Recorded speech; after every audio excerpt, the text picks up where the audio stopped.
Karamihan ng mga OFW, ganito ang sekreto nila kabayan. Kamakailan kasi kabayan, sobrang dami na nagme-message sa akin na marami na silang nararamdaman. Paano ba naman kasi?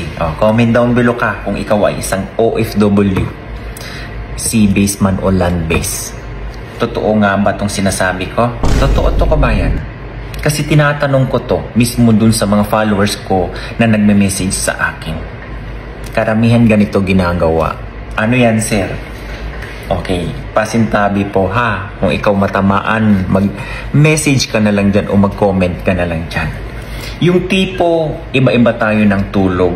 6, 7, 8, 9, 10. Okay, pinaka-last na lang sabihin na lang natin, pupunta tayo sa loob ng kwarto natin, alas 12. Yung tipong alas 8 ka pumasok dyan o nakahiga sa kama mo pero alas 2 ka natutulog.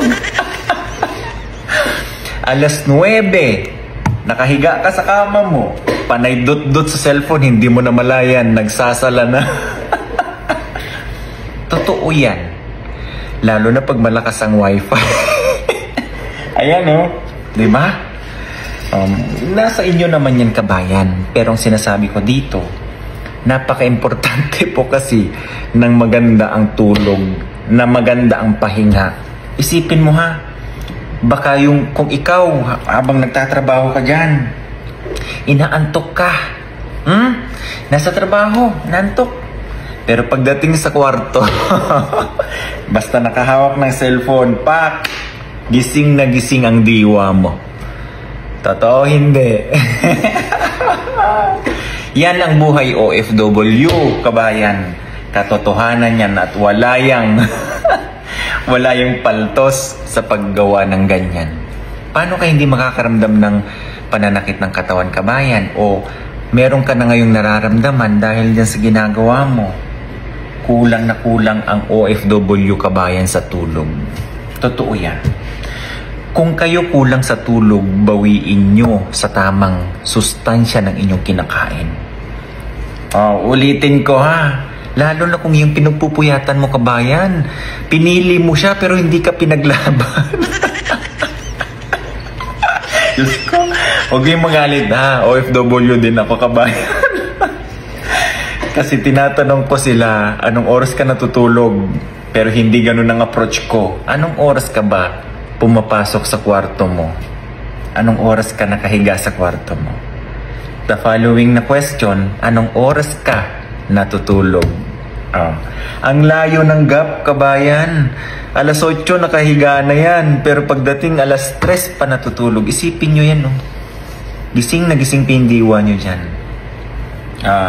Marami yan, sa totoo lang. Okay, shout out po sa lahat ng mga kapwa ko OFW. Yung parang nasa office ka, antok na antok ka. Pagdating sa bahay, pues, ang lakas ng internet, boom! Gising na gising ka. Kaya kayo naantok sa trabaho mo dahil kulang ang tulog mo. Pagdating sa bahay, nang nasa trabaho ka, yun, hinuhugot ka ng lakas. Okay? Kabayan, balansihin nyo na. Natawa tuloy ako. Kasi, marami po kababayan ng aking nare-replyan dyan. Hindi sila, walang nagsabi sa kanila na pagpasok sa kwarto, higa, okay, dasal, tapos tulog. Hindi. Totoo yan. Promise. Itanong nyo sa mga kaibigan yung OFW. Pag sinabi na, nasaan ka? Nasa loob ng kwarto mo. Anong ginagawa mo? Ito, pahiga na. Pahiga pa lang yun ha. Hindi nyo sinabing patulog na. Okay. Awareness kabayan. Okay. Napaka-importante talaga ng tamang pahinga. Dahil dyan nagre-recharge. Dyan naglalabas din ang utak natin, ang ibang mga organ natin ng mga toxins. Okay? Diyan nagre-repair ang ating mga cells. Tandaan nyo. Okay? God bless everyone. Alagaan nyo pa yung kalusugan nyo ha. Hindi, natatawa lang ako kasi alam ko maraming mga OFW gumagawa nito. Lalo na pag malakas ang internet. Walain mo na lahat yan. Huwag lang ang internet. Okay? Ingatan nyo pa yung kalusugan nyo, ha? Kumain po kayo ng maayos at magpahinga ng maayos. Pag sinabing matulog, try mong i-off yung cellphone mo. Okay? O kaya i-off mo yung data, ilagay mo sa isip mo, discipline din yung kabayan, ha?